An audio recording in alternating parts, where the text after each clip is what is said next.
bersyukur bukan hanya di level yang biasa saja, ya, yang biasa saja bukan, tetapi kita berfellowship, bersyukur di level tingkat tinggi, Bapak Ibu, ya, di level paling tingkat tinggi. Artinya apa? Kita mengucap syukur bukan di level manusia yang biasa-biasa saja. Kalau manusia yang biasa-biasa saja mengucap syukur, pada saat mereka diberkati Tuhan luar biasa, mereka akan mengucap syukur. Tetapi manakala ditimpa sakit penyakit, ditimpa masalah, ditimpa hartanya diambil alam, ditipu orang, diambil orang, nah mereka lupa mengucap syukur. Tetapi mempelai pada saat ini mengajar kepada kita untuk mengucap syukur di level yang tertinggi, Bapak Ibu. Jadi kita mengucap syukur bukan hanya di level biasa-biasa saja, tetapi mari kita mengucap syukur di level paling tinggi, Bapak Ibu. Jadi kita bermain seperti burung Raja Wali. Ketika ada masalah, ketika ada badai kehidupan, ketika harta kita diambil oleh alam, oleh orang lain, kita tidak bersungut-sungut, kita tidak menyalahkan Tuhan, kita tidak menyalahkan keadaan, kita tidak juga menyalahkan diri kita sendiri. Tetapi kita menjadi manusia yang ikhlas. Apa yang Tuhan beri, kapan saja Tuhan bisa ambil. Kapan saja iblis bisa ambil daripada kita. Kapan saja keadaan situasi orang lain bisa ambil daripada kita. Kita harus memiliki hati yang ikhlas. Bagaimana memiliki hati yang ikhlas, Bapak Ibu? Sangat sulit, sangat susah.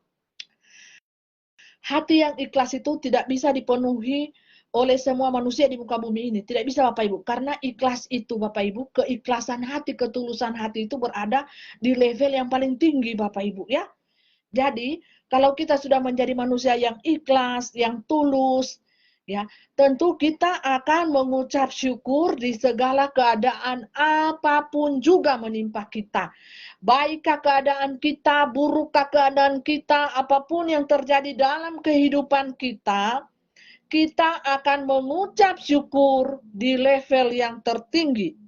Jadi kita seperti burung Raja Wali. Semakin banyak masalah, semakin kita terbuai terbang bersama masalah tersebut.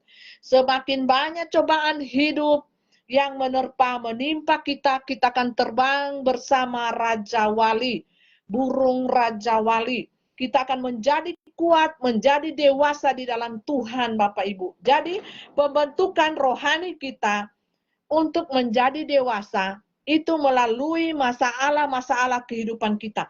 Manusia bisa dilihat apabila dia dewasa imannya di dalam Tuhan. Pengenalan akan Tuhan sangat penting bagi kita untuk kita menghadapi setiap masalah pergumulan hidup di tengah-tengah dunia ini. Perhatikan manusia. Kalau dia menghadapi kenyataan dengan dipenuhi masalah hidup. Bagaimana responnya? Apakah dia akan meminta pertolongan manusia? Apakah dia meminta keadilan daripada manusia?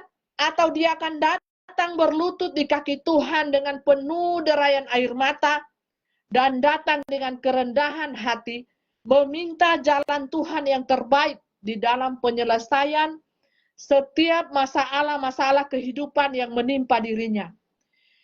Kita akan melihat beberapa jenis manusia yang ketika menghadapi masalah kehidupan di dunia ini, masalah itu mungkin biasa-biasa saja, atau bagaimana manusia itu menghadapi sebuah masalah, gunung batu di depan dia, bagaimana dia bisa memecahkan gunung batu yang ada di depan dia, gunung batu persoalan. Nah, disinilah Bapak Ibu, Tuhan melihat bagaimana kita sebagai manusia hidup di tengah-tengah dunia ini dengan berbagai dilemanya, dengan berbagai permasalahan secara unik dan berbeda-beda setiap manusia. Bagaimana dia menghadapi masalah itu, Bapak Ibu? Dia akan mencari jalan keluar, meminta jalan keluar kepada siapa? Manusiakah atau kepada Tuhan? Jadi, seperti itu Bapak Ibu. Ya. Manusia mungkin sekelompok orang di dalam suatu perkumpulan atau persekutuan mungkin akan memberikan kita kata-kata yang membangun, sebagian.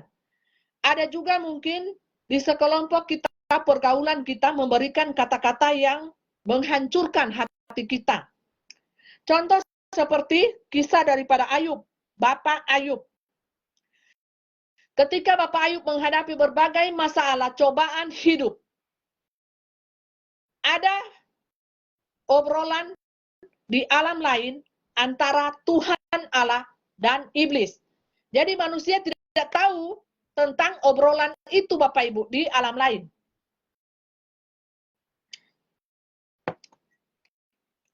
Jadi pada saat terjadi obrolan di alam lain ini Bapak Ibu, Bapak Ayub sendiri pun tidak tahu kalau ada obrolan di alam lain antara Tuhan dan iblis. Tetapi apakah ada respon yang positif ketika sahabat-sahabat Ayub ini melihat keadaan Ayub pada saat itu? Mereka melihat harta kekayaan Ayub telah lenyap. Istri pun menghina-hina dia. Di mana Allahmu yang engkau sembah itu, Ayub? Engkau sudah dikutuk. Dan sahabat-sahabat Ayub mengatai dia bahwa engkau adalah manusia yang terkutuk, Bapak Ibu. Ditegur oleh Tuhan, sudah dihajar oleh Tuhan. Betapa tidak? Manusia melihat dengan mata jasmani, Bapak Ibu, dan manusia ini pintar sekali menghakimi. Ingat, manusia ini pintar sekali menghakimi. Manusia-manusia logika sangat pintar sekali menghakimi sesamanya manusia. Tanpa mencari tahu terlebih dahulu apa yang sedang terjadi di alam supranatural itu Bapak Ibu. Jadi mempelai mengajarkan kepada kita sebagai manusia, hidup selama menjadi manusia di muka bumi ini, pintar-pintarlah sedikit. Walaupun manusia logika ini mengatakan kita adalah bodoh, tetapi pintar-pintarlah Anda bermain di dunia supranatural itu Bapak Ibu. Sehingga apa yang belum terjadi, apa yang tidak bisa dilihat oleh mata dan dipikirkan oleh logika kita, itulah yang disiapkan Allah kepada kita. Ini contoh Bapak Ayub. Kisah daripada Bapak Ayub mempelai angkat pada saat ini, karena banyak kejadian sebagai contoh Bapak Ibu, Tuhan memberikan contoh manusia ekselen, manusia terekselen hidup. Jangan dulu Anda sembarang sekali menghakimi atau mengata-ngatai A, B, C, D. Anda tidak tahu obrolan di alam roh seperti apa antara Tuhan dan iblis. Nah, mempelai ajari kepada kita agar supaya menjadi manusia yang pintar, Bapak Ibu ya, yang pintar.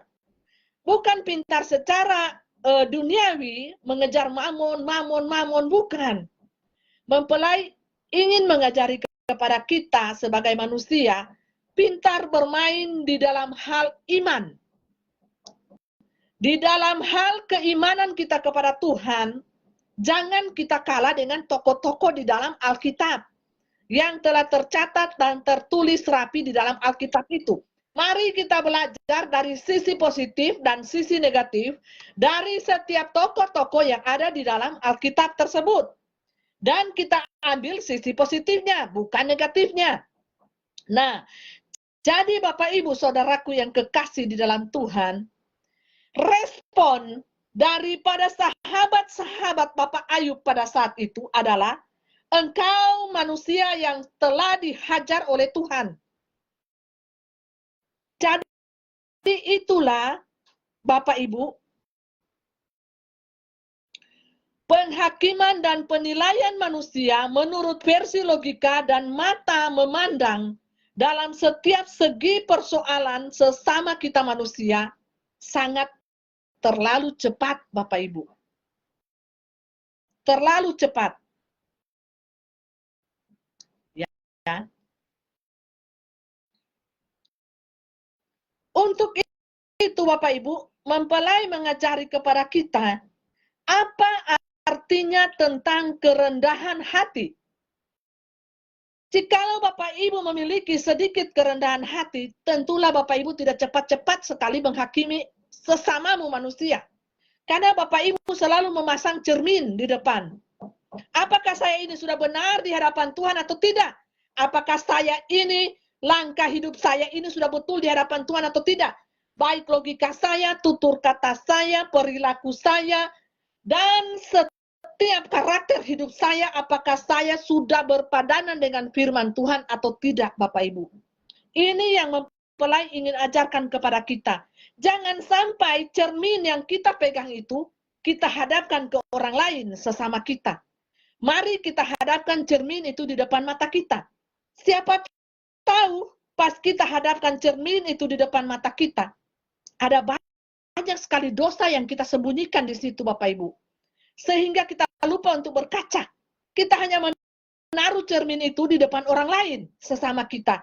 Kita sibuk mengontrol orang lain.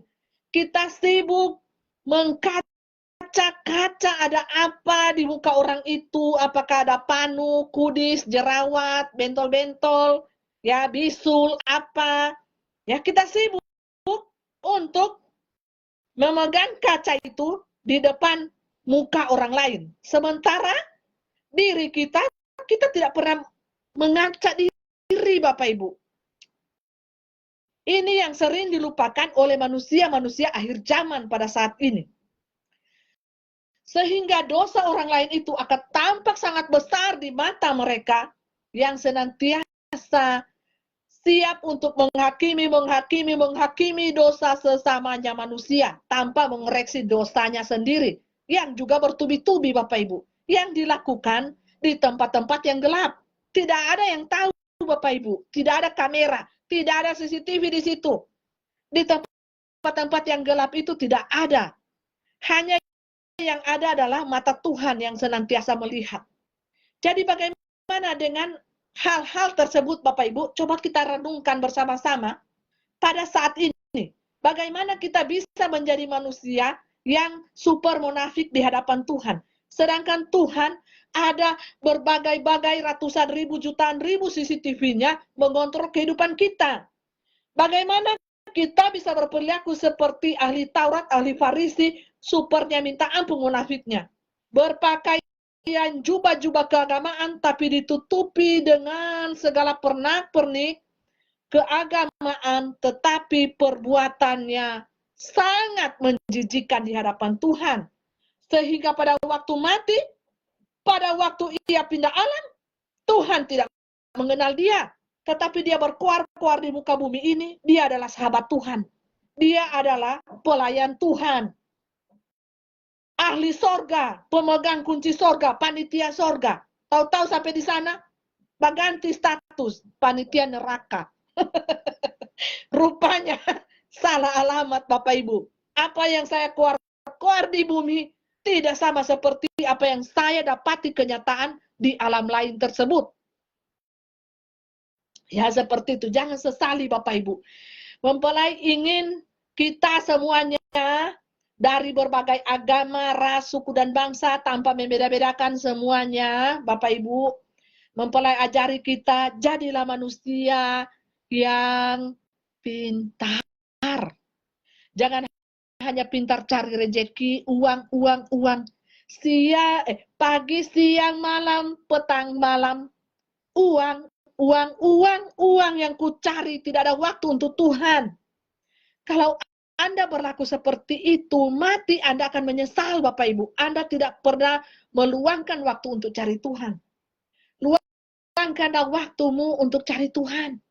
Selama Anda masih hidup sebagai manusia, ya, mempelai ingatkan, carilah Tuhan selama ia masih layak, selama ia masih bisa ditemui dan layak Anda temui. Apa kira-kira manfaat Anda layak untuk menemui Tuhan atau Anda dilayakkan? Itu berarti Anda bertobat dulu sungguh-sungguh, baru Anda dilayakkan untuk menemui Tuhan. Artinya Anda bisa berjumpa dengan Tuhan manakala Anda sudah bertobat sungguh-sungguh. Itu maksudnya ya. Jadi rendahkanlah dirimu, hatimu di hadapan Tuhan yang maha tinggi. Ya, kita harus sadar diri, kita tahu diri bahwa kita ini manusia tanah. casingnya manusia tanah, tapi roh kita ini adalah hidup abadi, kekal Bapak Ibu. Kalau kita menjadi pelaku-pelaku firman Tuhan. Kalau tidak menjadi pelaku-pelaku firman Tuhan, kita adanya di Hades Bapak Ibu. Baru mati saja, Anda masih tapi baru di peti Bapak Ibu, Anda sudah ada di Hades, dicabut. Aduh. Bukan ini toke mempelai baru balai coba bunyi ini toke. Tunggu minum dulu ya supaya lancar kata-kata saudara ya. Oh haleluya, tidak bisa diam kah? Ini toke sama nyanyi, coba lihat. Bagaimana tak ganggu konsentrasi. Haleluya. Jadi seperti itu ya. Anda dan saya adalah orang berdosa.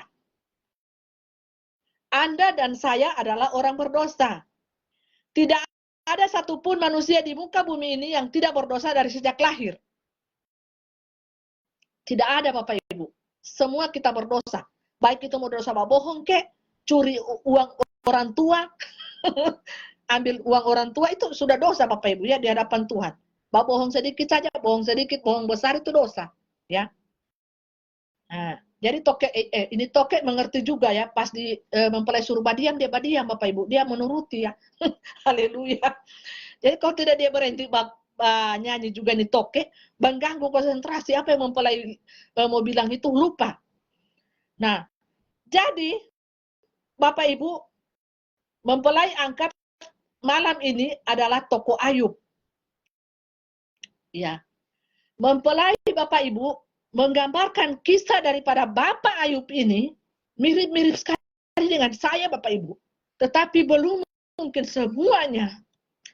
Belum mungkin semuanya Bapak Ibu. Bapak Ayub itu lebih dari dahsyat. Dahsyat luar biasa. Tapi di satu sisi Bapak Ibu, kalau mau direnungkan ya, tokoh daripada Bapak Ayub ini luar biasa. Luar biasa Bapak Ibu. Sudah habis hartanya, habis anak-anaknya, pasangan hidupnya, istrinya pun memaki-maki dia dan menghina dia. Dasar kau gila ya. Kau menyembah Tuhan, sudah seperti itu, tetapi Tuhanmu tidak menolong engkau. Tapi Bapak Ayub itu mengatakan seperti ini. Diam kau berkata-kata seperti perempuan gila saja pada waktu itu.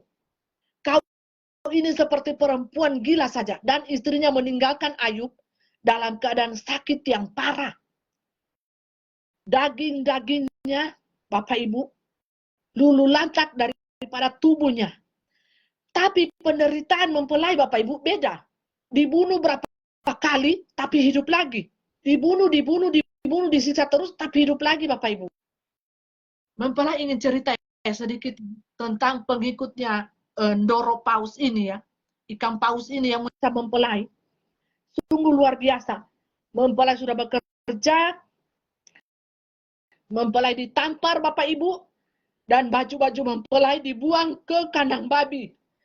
Dan baju-baju mempelai itu dipilih Bapak Ibu, dipilih yang bagus-bagus, dan mereka dimakan di kandang babi. Dan saya hanya cuma diam Bapak Ibu. Pada waktu itu, saya ini kan pendiam dan pemalu ya. Asli sih saya itu pendiam dan pemalu. Saya hanya menangis, Tuhan. Baju-baju saya yang bagus-bagus ini, kenapa dikasih makan babi Bapak Ibu? Dan saya ditampar, dan saya lari. Saya kalau terlalu tersiksa Bapak Ibu, saya akan lari. Itu pengikutnya ikan paus ya. Dan saya tidak heran Bapak Ibu, saya sudah maafkan mereka, saya sudah ampuni mereka. Nah, tapi ini hanya memori ya. Namanya wanita Bapak Ibu, banyak sekali menyimpan memori. Jikalau mau dipikir itu otaknya wanita, bisa menyimpan Bapak Ibu memori dari masa lahir, masa kecil sampai sekarang. Bergiga-giga Bapak Ibu, kalah komputer. Penyimpanan Bapak Ibu, memori seorang wanita itu sangat tajam ya Bapak Ibu. Berbeda dengan laki-laki. Nah, kalau laki-laki itu gampang lupa Bapak Ibu. Apa yang dia buat, apa kesalahan apa yang dia buat. Dia akan lupa Bapak Ibu ya. Itu perbedaannya laki-laki dan perempuan. Kalau perempuan Bapak Ibu bergiga-giga megabyte tempat penyimpanan memorinya. Saya sudah mengampuni mereka, memaafkan mereka karena saya tahu ini pengikut setan. Dari umur berapa itu ya Bapak Ibu? Belasan tahun. Saya itu, ini pengikut setan ini Bapak Ibu. Noronya si ikan paus ini. Haid pertama saya Bapak Ibu, saya ingat sekali. Haid pertama saya, mereka tunggu-tunggu Bapak Ibu ya. Haid pertama saya Bapak Ibu, mereka langsung bawa saya di dukun. Dan mereka coba Bapak Ibu, dengan kekuatan dukun itu, mereka oles kuku saya ini, dan melihat peristiwa yang masa lalu terjadi Bapak Ibu. Saya ingat sekali. Jadi haid pertama saya itu langsung dibawa ke dukun. Yang membuang baju-baju saya ini ya Bapak Ibu, di kandang babi dan mereka kasih makan babi. Itu Bapak Ibu, mereka oles di sini dengan bubuk-bubuk hitam dan mereka tanya peristiwa yang lalu, kejadian 5 tahun yang lalu, 10 tahun yang lalu. Dan saya bisa melihat Bapak Ibu, saya bisa melihat semuanya dengan jelas. Kejadian masa lalu dari orang itu, apa yang dicuri dari orang itu, pegawainya yang mencuri apa, ketahuan Bapak Ibu. Karena saya seperti nonton film, di jari saya ini Bapak Ibu. Itu haid pertama saya. Bayangkan ini Bapak Ibu, roh iblis ini Bapak Ibu, sudah tahu rupanya. Sudah tahu Bapak Ibu. Masakan haid pertama saya mereka langsung bawa ke dukun. Dan seperti ada ikatan Bapak Ibu, di alam roh itu, sehingga saya dibawa terus ke dukun. Dibawa terus ke dukun. Sehingga saya mengejar dukun Bapak Ibu ya. Dukun demi dukun saya kejar. Untuk apa? Menyembuhkan dari segala macam gangguan. Gangguan tak kasat mata. Oh haleluya. Banyak sekali gangguan tak kasat mata Bapak Ibu. Jadi saya ini Bapak Ibu berkecimpung di dunia supranatural yang tak kasat mata Bapak Ibu ya. Dan saya mati beberapa kali dibunuh di dalam lautan. Jadi pembunuhan itu terjadi secara halus. Ketika urat nadi saya sudah tidak berdenyut, baru mereka angkat. Saya kan namanya manusia biasa Bapak Ibu, kalau sudah ditenggelamkan di laut dan dipegang di atas ini ada beberapa pria, dukun-dukun itu kan bercakar-cakar kita ya, mencari pernafasan, ingin melepaskan diri, tapi tidak bisa Bapak Ibu. Karena yang memegang saya itu beberapa tangan, ya, di kepala, dan mereka terbenamkan saya, dan di atas laut itu dibentangkan kain putih sama kain hitam. Kalau saya kalah Bapak Ibu, kain putih itu tenggelam. Kalau setan itu menang, kain hitam itu akan menang. Akan terapung di atas laut. Jadi kain itu ada beberapa meter, diterbangkan secara ilmu Bapak Ibu. Ilmu ya, ilmu goib. Ilmu goib namanya. Kita main di ilmu 666 setan ya. Jadi saya yang taruhannya di antara kain putih dan kain hitam, saya ditenggelamkan dengan kepala saya. Darah Yesus. Apa ini bunyi di atas? Jadi banyak gangguan. Kalau boleh baca cerita, so apa ini bunyi di atas? Haleluya. Jadi kalau diterbenamkan begitu Bapak Ibu, mereka tanya, kamu percaya siapa? Percaya Tuhanmu atau percaya setan? Kalau kamu percaya Tuhanmu, kami tidak akan menyiksa engkau. Kami tidak akan membunuh engkau. Tapi kalau kamu tetap percaya Tuhanmu, maka kami akan menyiksa kamu sedemikian rupa. Mempelai kilas balik ya, karena video mempelai so banyak yang dihapus, jadi mempelai cerita ulang. Jadi terkadang memori kita kembali ke masa lalu. Tapi mempelai sudah ampuni mereka Bapak Ibu.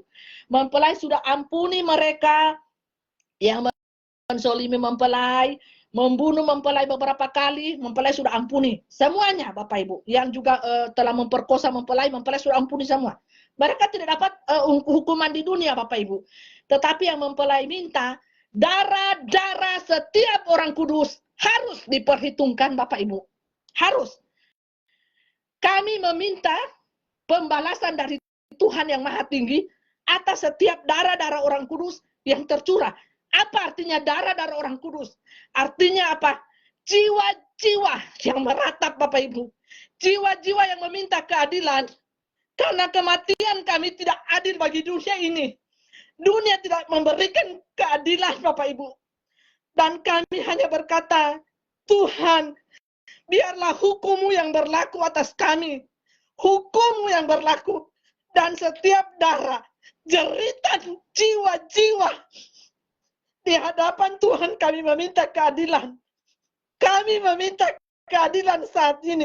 Berapa lama lagi kah Tuhan Engkau menunda-nunda waktu di dalam menghukum semua orang-orang jahat di muka bumi ini? Berapa lagi lama Tuhan?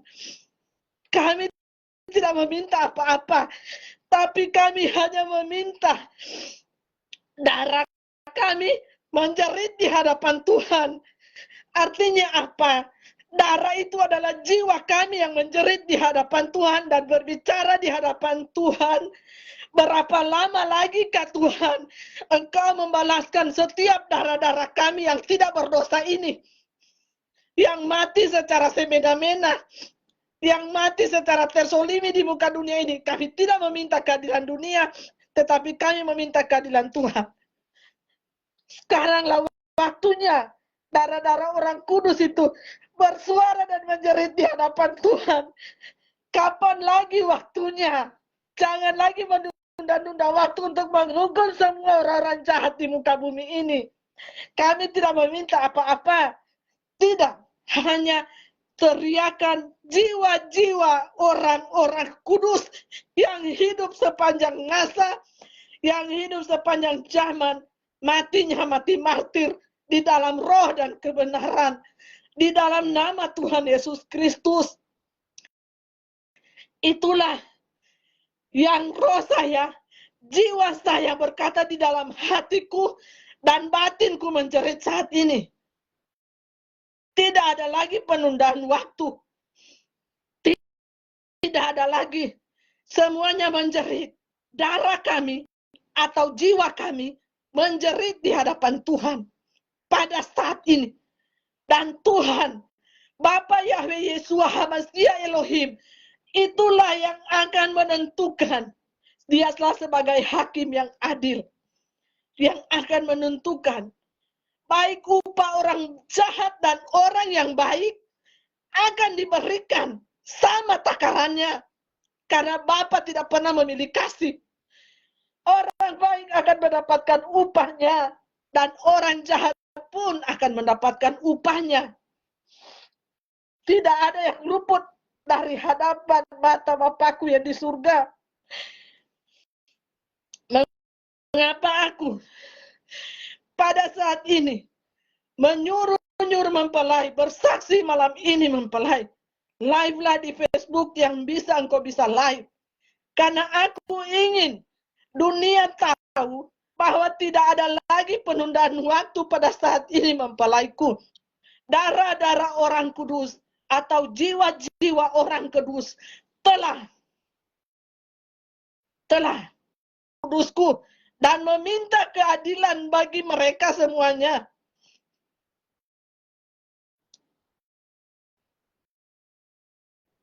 Dan aku berkata kepada diriku sendiri, masakan aku ini tidak adil kepada manusia, sehingga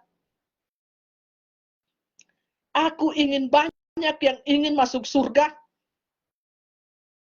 dengan ada sedikit waktu lagi yang disisakan bagi mereka.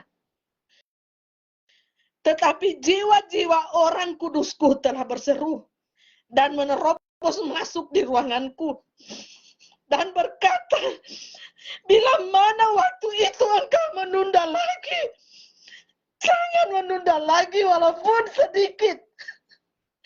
Biarkan Biarkanlah orang jahat itu mendapatkan hukuman yang setimpal dengan mereka. Biarkan mereka. Tidak usah menunggu pertobatan mereka. Kami meminta keadilan. Kami meminta kepadamu Bapakku yang di surga. Aku berharap kalian bisa mengerti siapa yang omong pada saat ini. Dan bagaimana roh itu. Roh itu meminta keadilan dan berseru kepadaku.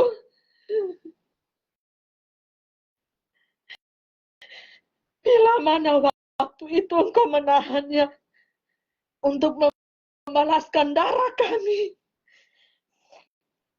yang sudah terbuang, yang sudah terlepas dari raga kami ini dengan semena-mena. Orang jahat telah mengambil harga diri kami.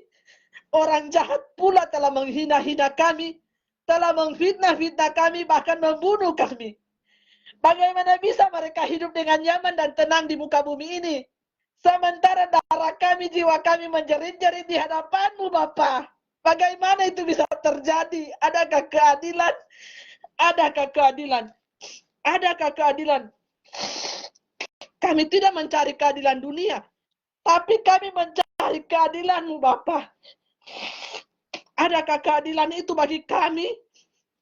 Adakah keadilan itu bagi kami dapatkan di tengah-tengah dunia yang gelap ini? Orang jahat itu mentertawakan kami. Seakan-akan hidup mereka aman, nyaman, damai, dan bahagia di muka bumi ini. Sementara kami, Tuhan, kami menjerit dengan kehidupan kami. Ini tidak adil. Kami sudah melakukan kehendak-Mu. Kami sudah melakukan kebenaran. Dan kami sudah bersaksi demi nama-Mu. Nyawa kami menjadi taruhannya.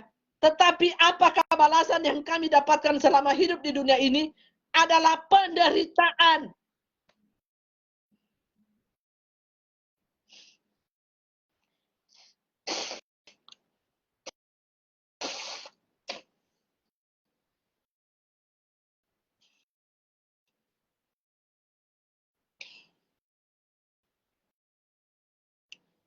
Bagaimana bisa itu terjadi? Keluh kesah dari roh manusia pada saat ini. Roh manusia yang sedang berjalan di tengah-tengah dunia yang gelap ini. Lalu apa jawabku? Tenanglah anakku, aku mencintai dan mengasihimu.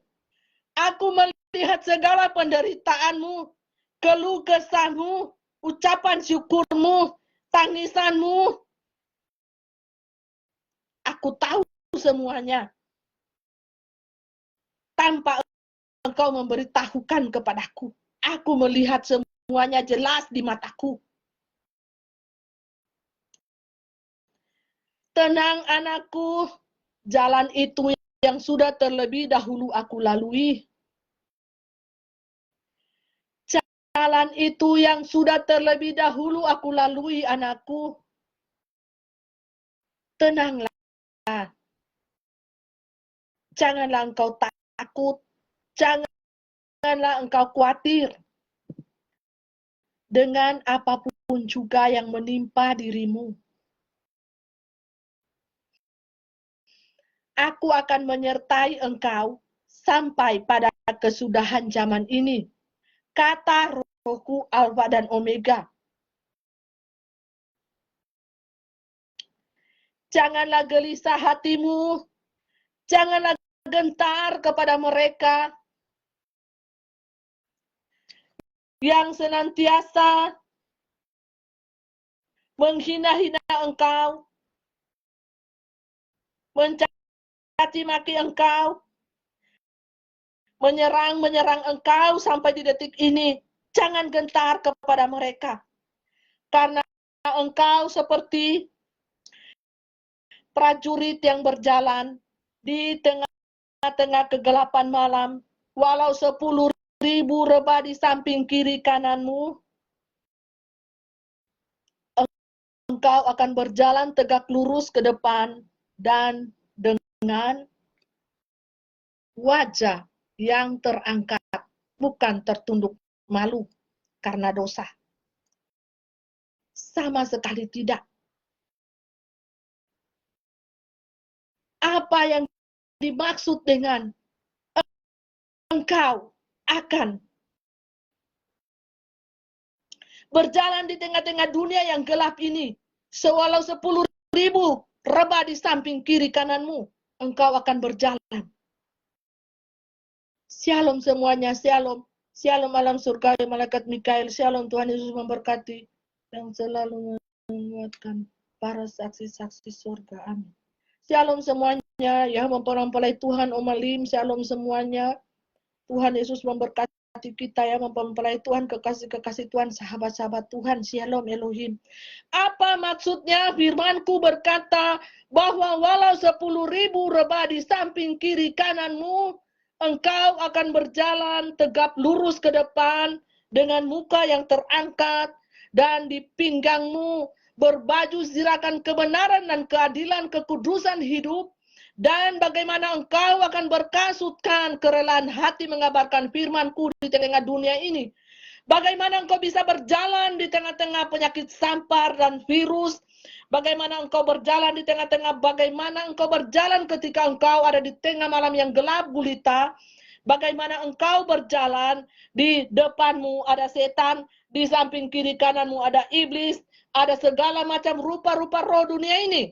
Bagaimana engkau bisa berjalan dengan bertegap muka dan tidak tertunduk malu karena dosa-dosa dan kejahatanmu. Bagaimana itu bisa terjadi, Bapak Ibu? Ikatkanlah hatimu dengan pedang firman Tuhan yang menyala-nyala. Dan berkasutkanlah kerelaan hati mengabarkan firman-Ku. Berbaju sirahkan kebenaran dan keadilan, kekudusan hidup kita di tengah-tengah dunia ini. Dan berikat pinggangkan segala sesuatu hal yang baik, yang kudus, benar di mata Tuhan adalah ekselen. Bagaimana bisa engkau akan berjalan di tengah-tengah dunia yang gelap ini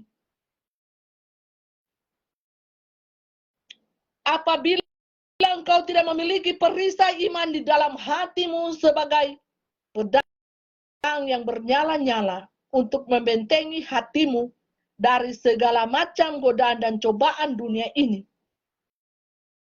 Pedang yang bernyala-nyala menjaga hatimu itu adalah firman Allah, firman Tuhan yang sejati, Tuhan Yesus Kristus, yang mengontrol segala kehidupanmu. Awasilah hatimu dan jagalah hatimu, karena dari situlah akan memancarkan air yang jernih atau air yang kotor. Mata saluran air itu ada di hatimu, sayang. Siapa yang bertata di hatimu? Apakah Tuhan atau iblis?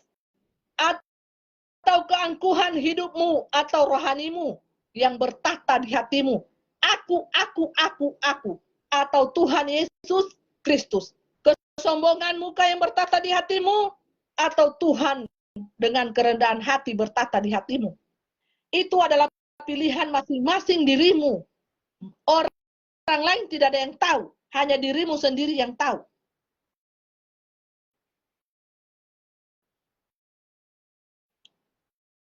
Jadi,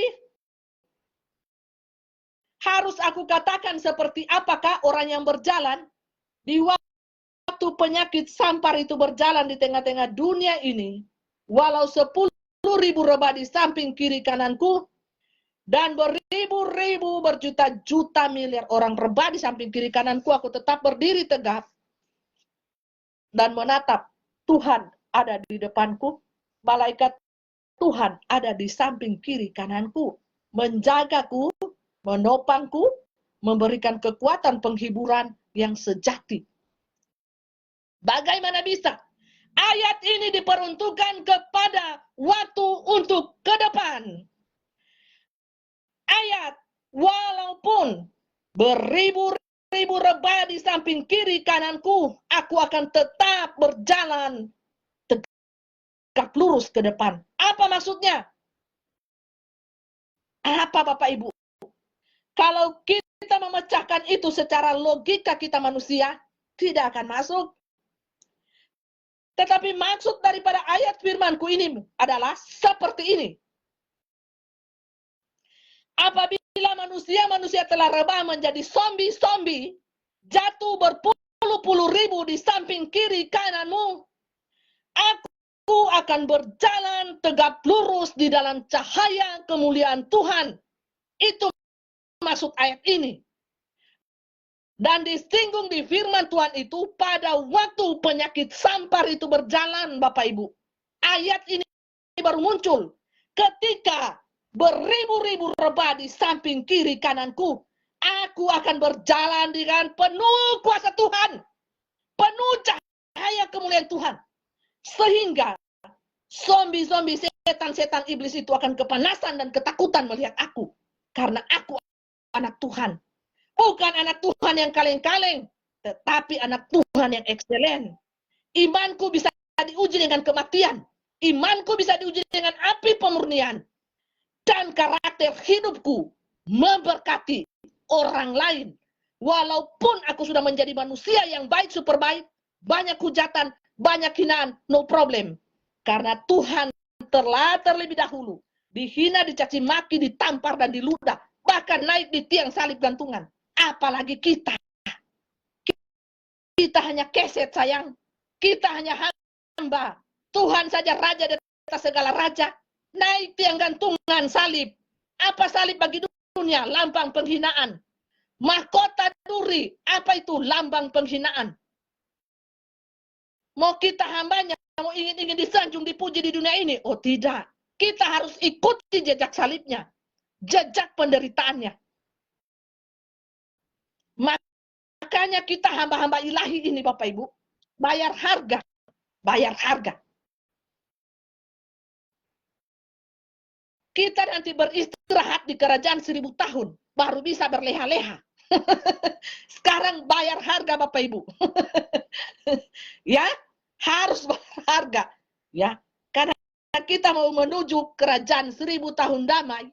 Nanti di kerajaan 1000 tahun damai, pas berdirinya secara sah, ini sudah berdiri Bapak Ibu, tapi kan belum dilihat secara mata jasmani, belum.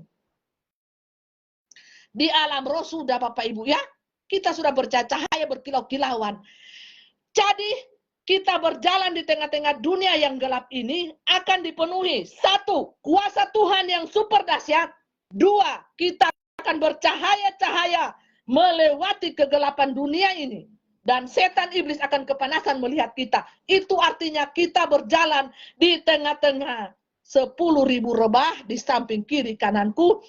Aku akan berjalan di tengah-tengah mereka. Mereka tidak akan melihat aku. Karena aku dipenuhi dengan kemuliaan Tuhan. Dipenuhi dengan cahaya kemuliaan Tuhan. Sehingga wajahku tertutup semua dengan kemuliaan Tuhan. Tubuhku tertutup dengan cahaya kemuliaan Tuhan. Bagaimana iblis bisa melacak kita? Bagaimana bisa iblis dapat mendeteksi kita? Iblis akan ketakutan, lari terbirit-birit melihat kita, kepanasan. Karena apa? Cahaya kita sangat memantulkan aura panas. Panas di mata iblis. Karena mata iblis telah berubah menjadi mata reptilian. Mata mereka sudah berubah. Dan mata kita ini sudah menjadi api. Apabila kita bertemu mereka, kita akan lihat matanya terbakar mereka. Minta-minta ampun. Panas, panas, panas. Seperti itu. Jadi anak-anak Tuhan yang sungguh-sungguh mengikut Tuhan, yang beriman kepada Tuhan, mari kita jangan pernah takut melawan kuasa iblis, kuasa kegelapan. Jangan pernah. Mau nyawa kita diambil berapapun kali Bapak Ibu, kita akan tetap hidup. Contohnya, saya mati berapa kali dibunuh, tetap hidup. Tetap hidup, bukan? Saya masih bisa berbicara kepada Bapak Ibu saat ini. Saya masih bisa berkata-kata. Saya masih bisa makan, minum kopi, ini kopi Good Day susu. Supaya tidak mengantuk Bapak Ibu ya. Karena saya dikejar dari sore. Mempelaiku bersaksilah malam ini live. Saya katakan, saya masih mau pergi pasar dulu Tuhan. Aku mengerti dulu sadiki. Mempelai saya pakai bahasa Manado ini ya. Oh Tuhan, mempelai mau pergi pasar dulu ini, mau beli ikan, beli sayur, mau bawa masak. Aduh, sampai jam 7 tadi mempelai habis bawa masak semua, masak. Bunyi lagi ini toke.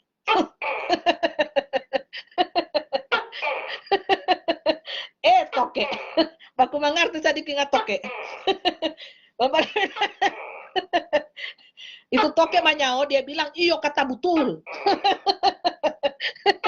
Tuh, mempelai saja enter toke, dia tahu artikan itu bahasa toke. Apalagi cuma bahasa manusia. Tahu dong. Tuh toke ada bilang, iyo betul. Apa itu mempelai ada bilang, betul kasihan. Jadi, dari tadi sore mempelai so dikejar ya. Dikejar roh. Jadi mempelai tunggu kasihan Tuhan. Kita ini mau pergi di pasar dulu, mau belanja ikan dan sayur. Mau masak, makan malam, nih keluarga kasihan, keluarga kecil. Jadi mempelai cepat-cepat, kok mempelai sebentar masa mempelai Tuhan. Baku mengerti dulu sadiki, so capek ini. Mempelai kasih alasan tuh, so capek. Terus suara Tuhan itu bilang, tidak ada alasan, terlalu banyak alasan ini. Tidak bisa beralasan di hadapan Tuhan Bapak Ibu, karena Tuhan duluan tahu hatinya saya Bapak Ibu. Baru saya mau cetak alasan di otak, Tuhan tahu. Belum saya mau ucapkan itu alasan, Tuhan bilang tidak ada alasan bagiku. Ya, Tuhan tahu, karena ini mau mengeluh, capek, kau mau tidur, kau main Facebook, nonton TikTok, atau tidak nonton kesaksian-kesaksian di YouTube. Nah itu, santai-santai dan di atas tempat tidur. Tuhan tahu. Nah, mempelai bilang begini, semua capek ini kayaknya. Nah, habis masa, beres-beres rumah kan capek. Tuhan bilang tidak ada alasan. Belum mempelai utarakan, mempelai alasan di otak. Tuhan tahu mempelai hati. Mau alasan dia ini. Dia mau tunda itu live besok. Cuma dikejar roh Bapak Ibu. Jangan buat alasan. Jangan buat alasan ya. Alasan manusia ini tidak dipakai di hadapan Tuhan. Tidak dipakai. Karena baru kita saja menyusun alasan. Tuhan tahu kita hati. Cilaka Bapak Ibu. Kalau berhadapan dengan Tuhan cilaka. Kita manusia ini baru susun alasan, kata-kata apa yang baik ya. Alasan kita ini capek dari pagi sampai masa Tuhan tidak tahu. Tuhan tidak mengerti, saya ini capek Tuhan, secara fisik saya so sibuk sana, sibuk sini. Ya, Tuhan biasa apa suruh jadi manusia bodoh. Kenapa terlalu sibuk, terlalu menyibukkan diri untuk hal-hal yang tidak berguna. Tuhan tahu. Tuhan tahu Bapak Ibu, belum kita ungkapkan kita alasan, Tuhan di sana Pak jawab duluan. Ya, Tuhan bilang, kenapa engkau menyibukkan dengan hal-hal yang bodoh, hal-hal yang tidak berguna. Aku tidak menyuruh engkau menyibukkan diri dengan hal-hal yang tidak berguna. Yang berguna itu apa? Bersaksi. Apa yang dilihat, apa yang didengar, apa yang dirasakan, itu hal yang berguna. Pikirkanlah hal-hal yang di atas. Jangan menyibukkan hal-hal yang di bawah yang tidak berguna ini. Oh, haleluya. Jadi mempelai tidak ada lagi kata-kata untuk balasan Bapak Ibu. Tidak ada. Langsung tak kancing Bapak Ibu. Jadi pada saat mempelai ganti baju, sakit kepala, migrain. Aduh, sampai sekarang Bapak Ibu, migrain ini. Terus mempelai minum Good Day Coffee Jo ini supaya tidak mengantuk apa. Migrain Bapak Ibu, tiba-tiba diserang dengan migrain coba. Tapi mempelai tidak pernah minum obat ya Bapak Ibu. Mempelai coba berdoa, darah Yesus Tuhan, tolong saya, kuatkan saya Tuhan. Saya ini mau berbicara bagaimana nih migrain sebelah. Migrain sebelah Bapak Ibu. Ini kepala migrain. Setan tidak mau saya bersaksi malam ini. Live malam ini. Setan tidak mau. Nah, jadi Tuhan bilang begini, walaupun engkau di dalam roh ini Bapak Ibu ya, walaupun engkau dalam keadaan kelemahanmu, tubuhmu, anakku, mempelaiku, ya, jangan buat itu jadi alasan juga. Walaupun engkau dalam keadaan tubuhmu lemah, aku akan menguatkan kamu, ya. Karena bukan kamu saja yang berbicara, tetapi aku hanya memakai tubuhmu, anakku, mempelaiku, yang aku kasih, yang aku cintai. Dalam kelemahanmu justrulah engkau dilihat menjadi kuat. Dalam kelemahanmu, engkau nyatalah kuasaku dalam dirimu, anakku. Jadi Tuhan itu bicara tuh sampai saya itu ngefly. Aduh, yang mana ini butuh logika atau iman? Secara manusia Bapak Ibu, ini tubuh Bapak Ibu so lemah. Lemah Bapak Ibu. Sudah capek, migrain lagi. Capek dengan migrain. Oh haleluya. Jadi mempelai mainkan logika kan. Aduh, masa Tuhan tidak tahu ini. Ini sobat tumpu-tumpu ini Bapak Ibu. So capek, so lala ini migrain Bapak Ibu. Sampai saat ini migrain. Oh haleluya. Dan Tuhan itu berkata, aku akan memberikan engkau kekuatan yang ekstra. Ya, engkau duduk saja. Duduk saja. Jadi dandan cepat-cepat duduk. Nah, itu saja tugasku. Jadi mempelai hanya dandan cepat-cepat, duduk, mempelai taat saja jadi anak ya. Jadi anak itu harus taat, jangan sampai dipukul. Nah, kalau dipukul kan sakit. Jadi harus taat dan dengar-dengaran kepada suara Bapak Surgawi. Nah, supaya disayang Tuhan toh, disayang Bapak Surgawi. Kalau tidak taat, jadi anak pembangkang. Misalkan tadi mempelai keras, bisa saja Bapak Ibu. Aduh, karena memang benar. So capek seharian beraktivitas, ini Bapak Ibu, migran sebelah ini. Jadi mempelai badan ini memang aneh. DP badan ini sebelah kiri ini dingin. Ya, dingin Bapak Ibu. Coba tanya di orang-orang terdekat. Di sebelah kiri ini dingin, di sebelah kanan ini panas. Nah, seperti itu. Dan di sebelah kiri ini kakinya itu mengeluarkan rambut sekitar 2 meter. Jadi ini kaki kiri ini, karena ini kaki kiri ini berjalan di dunia Bapak Ibu, sakit. Sakit Bapak Ibu, kayak kopong, kayak kosong ini kaki kiri ini. Ya. Jadi pada saat rambut itu 2 meter itu dicabutlah kekuatan itu pada waktu itu, sehingga kosong. Kosong ya. Nah, jadi itulah permainan dua alam. Jadi dia bergerak di alam dunia nyata dan dunia roh. Kopong, kosong Bapak Ibu. Nah, seperti itu. Jadi aneh. Nah, jadi kalau badannya mempelai ini, kalau ini panas, ini dingin. Ini keringat dingin, ini panas. Nah, ini seperti api, ini dingin. Jadi aneh kan? Aneh Bapak Ibu. Jadi setengah badan ini, ya, kiri dan kanan.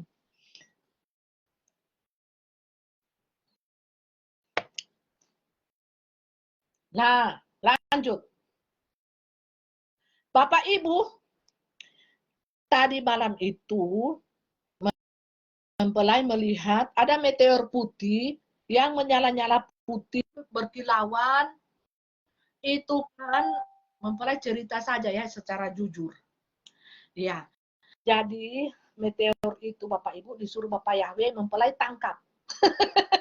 Di alam roh itu. Ini di alam roh Bapak Ibu. Jadi mempelai itu tangkap itu meteor. DP api itu meteor kan lewat begini. Lewat ya di depan matanya mempelai. Terus Bapak Yahweh menyuruh mempelai tangkap. Tangkap itu meteor. Jadi mempelai tangkap itu meteor. Meteor itu putih, ya cahaya putih Bapak Ibu. Jadi mempelai itu tangkap itu meteor dan ada Tuhan Yesus mempelai lihat di belakangnya mempelai ini memeluk mempelai, tangkap sama-sama itu meteor. Terus Bapak Yahweh itu menyuruh kepada mempelai itu jatuhkan kasih mendarat di Amerika Serikat.